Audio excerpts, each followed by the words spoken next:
Kilo, 100 रुपए के 2.5 kilo. ये 100 से मेरा भाई 100 रुपए के 2.5 किलो, 100 रुपए के 2.5 किलो, 40 रुपए किलो, 100 रुपए के 2.5 किलो,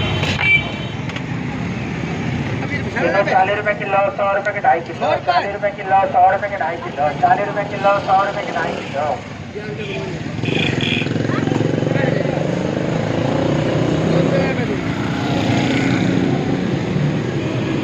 40 रुपए किलो, 100 रुपए के 2.5 किलो, 40 रुपए किलो, 100 रुपए के 2.5 किलो, 40 रुपए किलो, 100 रुपए के 2.5 किलो।